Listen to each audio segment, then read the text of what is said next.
What up guys, it's Chris. Today I wanted to go over my sneaker collection that has grown and evolved since I made the video a year ago. You'll see a lot of similar shoes, but there's also going to be a lot of different ones I've added into the collection. My style I think has kind of grown and evolved over the years. Stuff that I wouldn't have looked at a year ago, I bought today and are in the collection. So yeah, let's just get started. Being from New England, the Lobster series is pretty dope and important to me. This is my favorite out of the pack, the green lobsters. I got these for retail at Concepts. Because I'm in New England, I live in Rhode Island, I was close enough to see the post, drive up to Boston and wait in line, and I got my size. Next would be the Reds. I bought these were the last ones I ended up buying to complete the pack. And you can see these are a little worn. I got them for a pretty good deal, but yeah, I don't really wear these a whole lot. I just kind of wanted to add them to the collection. That's why I don't mind how beat they are. I just wanted to have them for a decent price.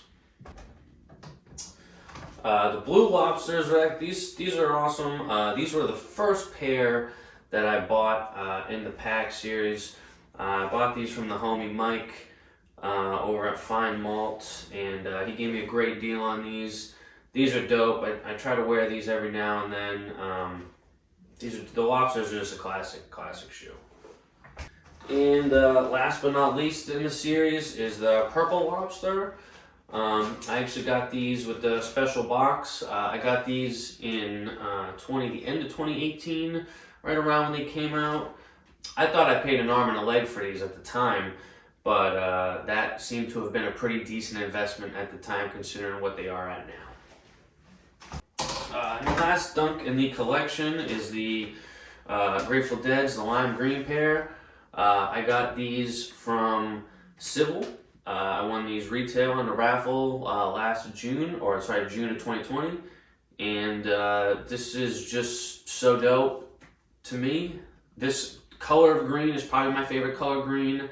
The fact that it has to do with a band, a band that, tours and this and the other thing, this shoe is pretty near and dear to me, and I don't think I'll get rid of it anytime soon. So that's it for the dunks. Moving down the row here, got the neutral gray Jordan 1s. I didn't really like these for the longest time. And then I saw my boy had a pair of these on, and they just looked fire. So this pair was cool because I went out to California. I went out to Tarzana to meet my buddy at Shoe Pugs for the first time in person. And that was the first time I had ever been to the store in person. And I ended up picking up these while I was out there.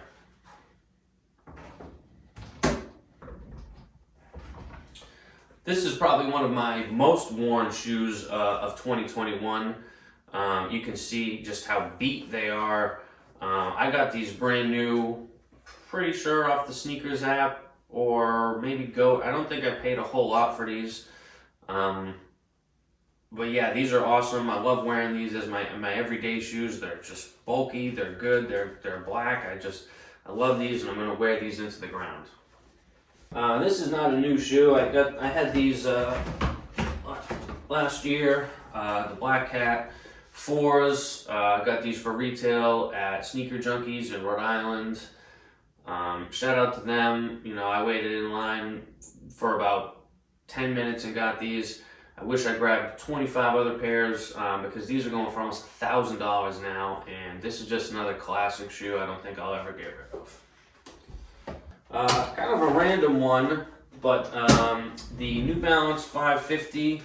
I bought these with the intention of, kind of just having like a work sneaker, and they're pretty comfortable. They're okay. I probably wouldn't buy another pair, but they're all right. They've held up. You can see that they're beat to absolute shit. I've worn these on the gig. I've worn these, just hanging out and doing a bunch of other stuff. They're cool, but I don't think I need another pair of these. And now for the Jordans, I got everybody's favorite, the classic. I wish I had the Chicago's, but at this point they're just way too unobtainable. So that's why I'm glad I have these. This is probably my favorite Air Jordan 1 that I have, the Pine Green 1.0s. I got these for a deal. I bought these very lightly used back in the day for I think $1.80. And this is such a good green. This is such good materials. They hold up so well. And this is a pair I'll probably never sell. Another classic, I've had these for a while too, is the SB Jordan 1s, the New York to Paris. You can see, you know, I've done a little bit of that on purpose, a little bit of this stuff up here, but a lot of it's wear and tear as well. But I've worn these, I feel like, to the ground, and they still hold up pretty well. Still a fair amount of stars. Yeah. The Shadow 1.0s, classic. I bought these for maybe $250 a couple years ago, and I'm glad I did at the time because these have absolutely shot up. And this is just a classic I'm glad to have. We got the 2.0s here. This is probably my second most worn sneaker of 2021. There is no stars. These are cooked. I've worn these to the gig. You know, when touring came back heavy in the second half of 2021, it was these and the 5s that were just in the rotation. And, you know, shout out to these, man. These are awesome. I wish I had another pair, another clean pair. If you compared this to a clean pair, this is almost a whole different shade of gray at this point. But yeah, I love these. These are one of my favorite shoes of 2021. Now let's check out some of the pairs I have in boxes.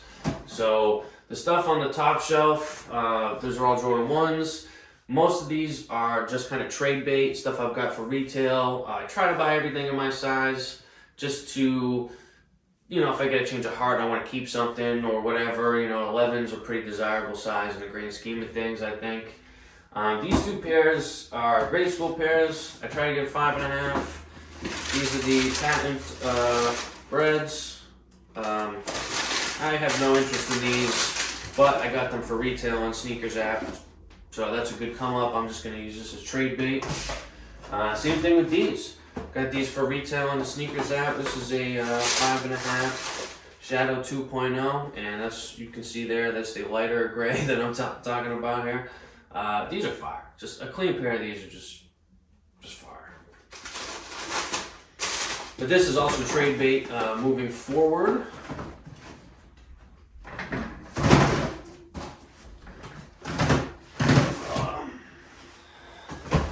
Two other shoes here. You can probably tell by the box. This is another patent leather red one. I'm not going to take that out.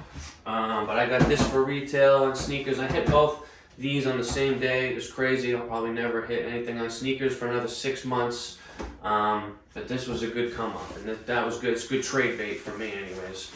I got this for retail as well at Sneaker Junkies. Kind of debating whether or not to keep these or not. I mean, these are low-key, high-key, kind of fire. You know, the crafts with the different color, with the Union-esque laces, you know, they got the white and the black. I mean, there's options here. You got options. So, I don't know what I'm going to do with these, but I think I'm just going to hold on to them, and, you know, maybe they go up, maybe I'll add them into the collection.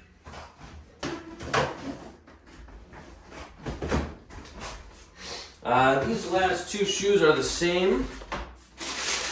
Got these, I bought these for I think a pretty good price. I traded somebody for about $250 worth of shoes, and then I bought another pair off Goat for maybe like $220. So I feel like this was a good investment. You know, they've kind of come down, they're going back up. These are fire, and you know, I'm glad I got two pairs of them, so that if I want to keep one and trade one, or you know, keep one and sell one, you know, I got those options. You can see real quick, this is another one. Same shoe. And this next row we're getting into is just absolute flames, in my opinion. It is my favorite row.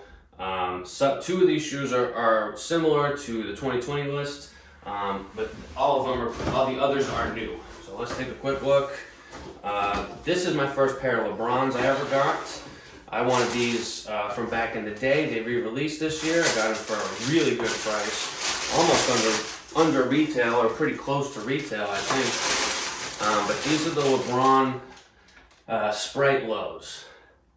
What can I say? Just, in my opinion, a pretty classic shoe. Fire, you know, not the biggest LeBron fan, but I did want to have something in the collection.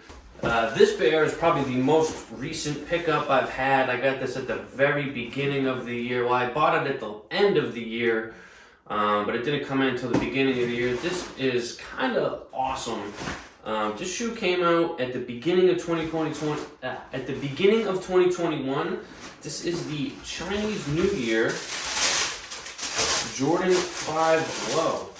And at the time, I did not appreciate this shoe. I thought it was kind of silly, in fact, but looking at these Chinese New Year shoes, you know, over the years, well, I mean, this year, but the ones that have come out over the years, and even this year with the Jordan 1 Low with the little tassels on it, I mean, these are just fire, in my opinion.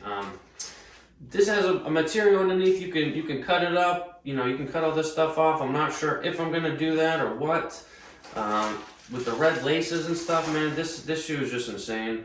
The box is insane, and you know, I got these for a good price. These really aren't going for a whole lot. I got these well under $300. So yeah, these are a sleeper in my opinion. One of the most underrated shoes of 2021. This is a shoe I had on the list last year. I don't know if this shoe will go anywhere. The only reason it might go somewhere is because we've added another off-white to the collection, and it's just a little bit better than this. This shoe is a classic. This shoe is just absolute fire. One of my favorites. Definitely didn't get it for anything close to retail. But I'm just keeping this, you know, dead stock as long as I can. Maybe one day I'll wear it, but there's just really no plans at for the time. This shoe is the same as you've seen in 2020. I did at one point this year. This is the Guava. Still to me the best of the 4 Union Jordan 1s. I did have the Desert Moss earlier in the year, but I did use those in trade for these, which I'll show you in a second. These are just fire. I'm probably going to wear these eventually, but you know, I just don't have the heart to right now. I got a lot of the good stuff in the rotation, and I don't go anywhere that nice really to be wearing these just yet. So we'll see. I'll probably save these for a special occasion someday. Last but not least, my personal favorite sneaker, #1 sneaker of 2021. You can see it's 11.5. It's not exactly my size, but it's the closest I could get. And yeah, let's just get into it. This is the Off-White ICA Lemonade, whatever you want to call it. I traded a bunch of shoes, a lot of shoes, to the homie at Shoe Pugs for these. So shout out to him for doing this trade with me. Super happy to own these. You know, just the fact that it's, you know, one of the most, you know, coveted Off-White Air Force, not the most, but one of the coveted Off-White Air Forces, you know, one of the museum ones. There's only been, you know, a few of them. This one did release in Boston. This pair is an actual Sneakers app pair. But the idea that these did release in Boston, you know, you can see the Off-White branding there. The black laces would kind of look fire in my opinion. But yeah, so I'm just letting these marinate, man. I'm just letting these sit. I'm just happy to own these. You know, again, shout out to Shoe Pugs for doing the trade with me for these. Paid the high, but these are worth it in my opinion. Don't know if I'll ever wear these, but I'm just super happy to have these in the collection. So thanks for watching. Just quick shout out to Uncivilized for the dope gear. I got another shirt coming in. Looking forward to it. And shout out to Parch for the dope hats, the dope Rhode Island hats. I got a little collection of them going. But yeah, I'll be making some more production videos coming up in 2022. Just kind of took some time off. The end of the year got real crazy with touring and shows and, you know, advancing one-offs and all that stuff. But 2022, we're going to get back into doing the production videos, so stay tuned for a lot of new cool shit coming.